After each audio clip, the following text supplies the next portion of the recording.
꿈꾸게 하십니다. 예레미야 선지자를 통해서 하나님이 주신 마음은 너희를 향한 나의 생각은 평안이요 재앙이 아니다 라고 그렇게 말씀하십니다. 예레미야 선지자를 통해서 유다의 멸망을 선포하게 하셨지만 그러나 하나님의 마음은 너희에게 미래와 희망을 주는 것이다 라고 그렇게 말씀하고 계십니다. 하나님은 우리가 소망 가운데 일어나기를 원하시는 거지 우리가 멸망당하기를 원치 아니하신다 라고 하는 것을 우리 하나님께서 예레미야 선지자를 통해서 보여주셨듯이 마찬가지로 스바냐 선지자를 통해서도 하나님이 여호와의 날, 심판의 날에 대해서 말씀하시지만 그러나 그 심판의 날이란 결국 이스라엘이 회복되어서 미래의 소망이 되기를 원하시는 그 마음이 하나님께서 이스라엘 백성에게 주신 여호와의 날에 관한 하나님의 본심입니다. 그래서 예레미야서 29장 12절에 보면은 너희를 향한 나의 생각은 재앙이 아니고 평안이다 라고 말씀하시면서 너희가 내게 부르짖으며 내게 와서 기도하면 내가 너희들의 기도를 들을 거다 라고 그렇게 말씀하고 계십니다. 결국 하나님의 그 숨겨지신 그 미래와 그 소망의 꿈을 꾸려면 우리가 기도해야 됨을 우리가 알 수 있는 거죠. 그래서 어제 우리가 함께 살펴봤듯이 이스라엘 백성이 수치를 모르는 백성이지만 하나님께서는 본심이 그들을 멸망시키는 것이 아니고 회복되기를 원하시는데 하나님의 진노가 시행되기 전에 하나님의 분노의 날이 임하기 전에 이스라엘 백성들에게 하나님이 세 가지를 그들에게 명령하시잖아요. 그것이 먼저는 백성아 모일지어다 모여야 된다. 그것도 두 번이나 걸쳐서 하나님께서 모여야 된다 라고 그렇게 말씀하시죠. 그리고 모여서 그들이 해야 될 일 여호와를 찾아야 된다라고 그렇게 함께 말씀을 나눴습니다. 단지 세상의 성공, 세상의 야망을 이루는 일을 위해 하나님을 찾는 것이 아니고 정말 하나님을 만나서 그들의 영이 회복되기를 원하시는 그 하나님의 마음을 볼 수가 있었던 거죠. 그리고 하나님이 원하셨던 것은 공의와 겸손을 구하는 것이었음을 우리가 어제 함께 살펴봤습니다. 하나님의 마음은 이스라엘이 회복되기를 원하셨던 것이죠. 분명히 여호와의 날, 그 여호와의 날은 심판의 날이 분명합니다. 그런데 참 놀랍게도 오늘 여기 말씀해 보면은 7절에 블레셋 지경이 유다족 속의 남은 자에게로 돌아갈 것이다 라고 그렇게 우리 하나님께서 말씀하십니다. 뿐만 아니라 8절부터 9절의 말씀에 보면은 모압과 암몬 자손의 그 땅마저도 내 백성의 남은 자들이 그 땅을 노략할 거다. 나의 남은 백성이 그 기업을 자신의 기업으로 얻을 것이다 라고 그렇게 말씀하고 계세요. 이건 정말 꿈 같은 그러한 말씀이에요. 어제 한 권사님을 만났는데 꿈을 꿨는데 우리 일신교회 뒷동산에 스키장이 스키 썰매가 이제 타는 곳이 생기고 또 새로 건물이 일어나는데 그 건물 안에 수영장이 이렇게 들어섰더라라고 그렇게 얘기를 하시는데 정말 꿈 같은 그런 말씀이죠. 그런데 오늘 이 말씀이 이스라엘 백성에게도 어찌 보면 꿈 같은 말씀입니다. 왜냐하면은 7절의 끝에 부분에 보시면은 이는 그들의 하나님 여호와가 그들을 보살피사 그들이 사로잡힘을 돌이킬 것이다 라고 이렇게 말씀하고 계세요. 이스라엘 백성은 멸망당해서 바벨론의 포로로 끌려갈 것입니다. 포로로 끌려갔다라고 하는 것은 다 무너지고 망하고 소망이 끊어졌다라고 하는 그러한 얘기인데요. 더 이상 소망은 사라질 것 같은 그러한 상황을 말씀하고 계시는 건데요. 참 놀랍게도 하나님께서는 이스라엘을 다시 회복시키겠다. 사로잡힘을 돌이킬 것이다. 그런데 하나님께서 주시는 말씀이 뭐냐면은 여호와가 그들을 보살필 것이다 라고 그렇게 말씀하고 계시거든요. 하나님이 보살피시면은 이스라엘 백성이 바벨론의 포로로 끌려가서 멸망당한 것 같지만, 그러나 하나님의 본래 마음은 이스라엘을 향한 재앙이 아닌 소망이다. 미래에 희망을 주는 것이다. 우리 하나님께서 이스라엘 백성에게 스바냐 선지자를 통해서 말씀하고 계시는 것입니다. 참 놀랍게도 아수르, 이 니느웨는 끝이 보이지 않을 것 같았던 그런 엄청난 대제국이었습니다. 그런데 놀랍게도 여기 13절부터 주신 말씀에 보면은 여호와가 북쪽을 향하여 손을 펴신다라고 그렇게 말씀하세요. 하나님이 북쪽을 향해 손을 펴시니까 아수르가 멸망당하고 니느웨가 황폐하게 된다. 사막같이 메마르게 된다. 라고 말씀하세요. 그 아수르, 이 니느웨라고 하는 곳은 여기 15절 말씀처럼 아주 기쁜 성이었거든요. 그들이 속으로 그렇게 이제 얘기했다고 얘기하잖아요. 오직 나만 있고 나 외에는 다른 이가 없다. 다시 말해 이 아수르는 누구도 아수르를 무너뜨릴 수 없을 것 같았던 그런 엄청난 대제국으로 성장했지만은, 그러나 하나님이 한번 손 들어서 하나님이 만지시니까, 하나님이 개입하시니까 황폐해져서 들짐승이 엎드릴 곳이 됐다라고 그렇게 말씀합니다. 지나가는 사람마다 비웃으면서 손을 흔들리로다라고 그렇게 말씀하고 계십니다.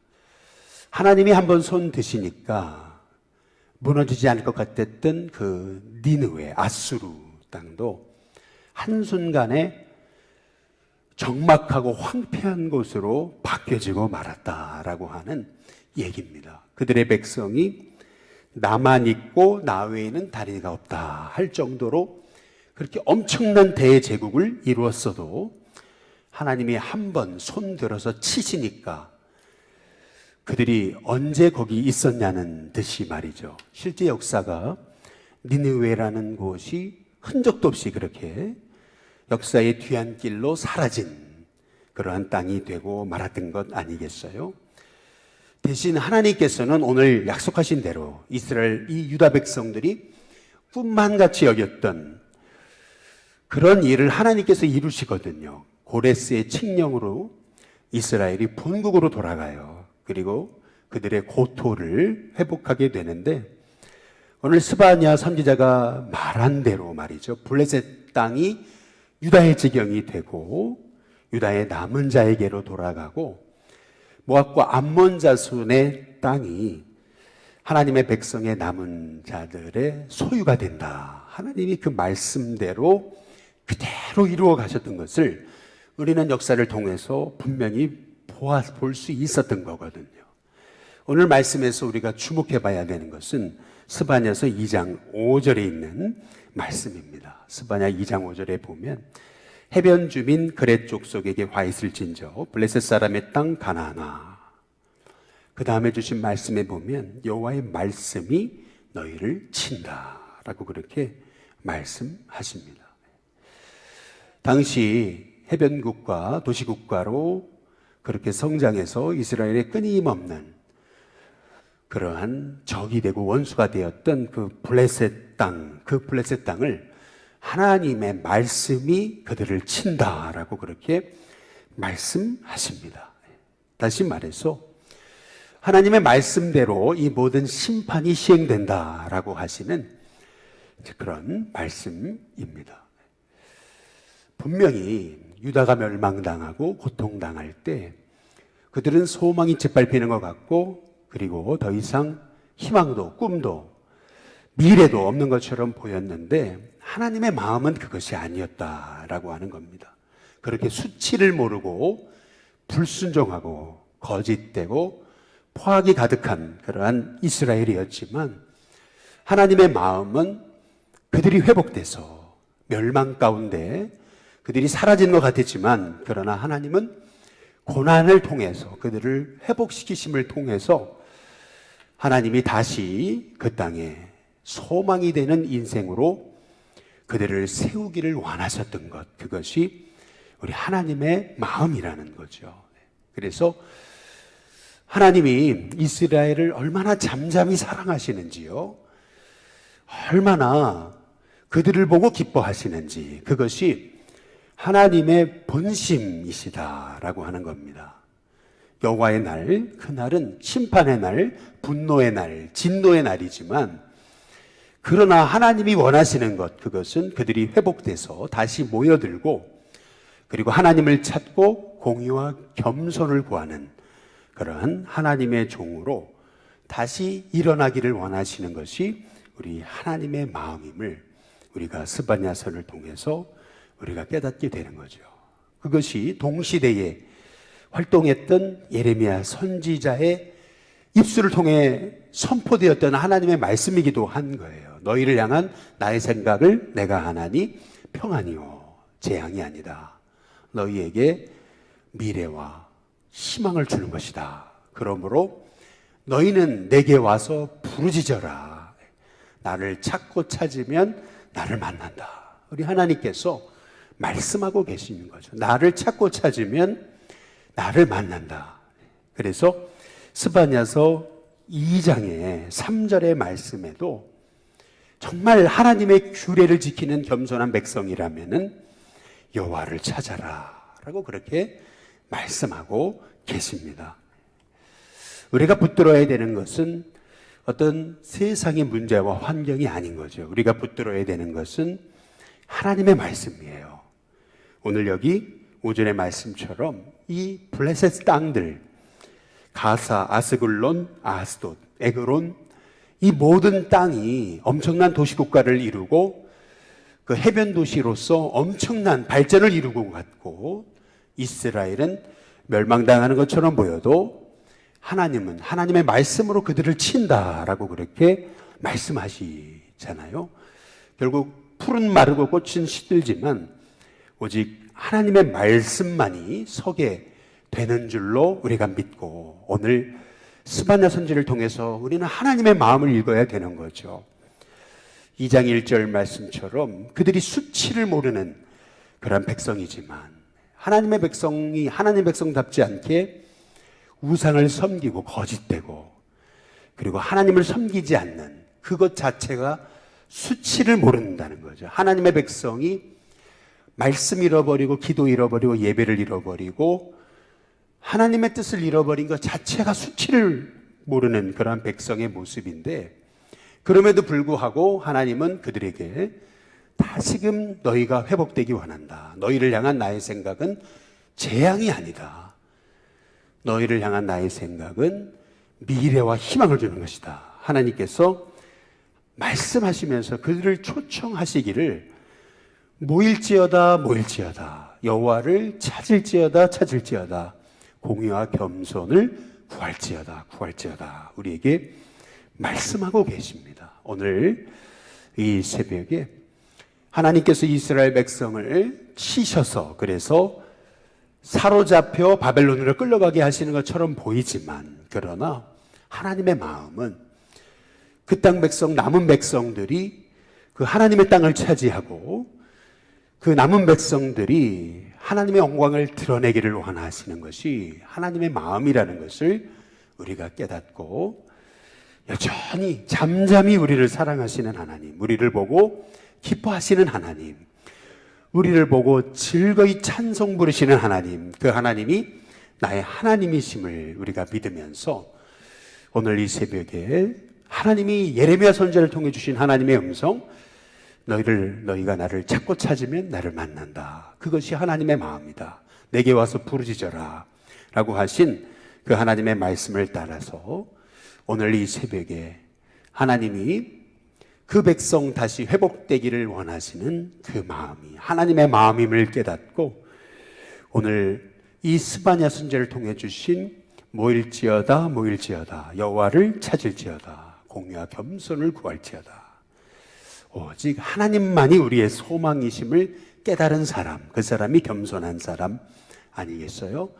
그래서 여호와의 규례를 지키는 겸손한 자들아, 바로 하나님만을 소망을 둔 하나님의 사람이라면 다시 모이고 그리고 여호와를 찾고 공의와 겸손을 구하라. 이것이 하나님이 우리를 향한 하나님의 마음임을 깨닫고 정말 하나님만을 구하고 찾는 하나님의 사람을 7절의 중반 이후 말씀처럼 여호와가 그들을 보살피사라고 그렇게 말씀하셨던 그 하나님의 약속이 우리에게 이루어짐을 통해서 하나님이 한번 손 대시니까 아수르는 완전 적막하고 황폐한 땅이 되지만 하나님이 손을 드시니까 그들이 바벨론의 포로로 끌려갔어도 다시 회복돼서 본토를 회복하고 그 땅에 하나님을 예배하는 성전을 다시 짓고 그리고 다시 그 땅에서 하나님의 말씀이 선포되듯이 마찬가지로 저와 여러분에게도 그런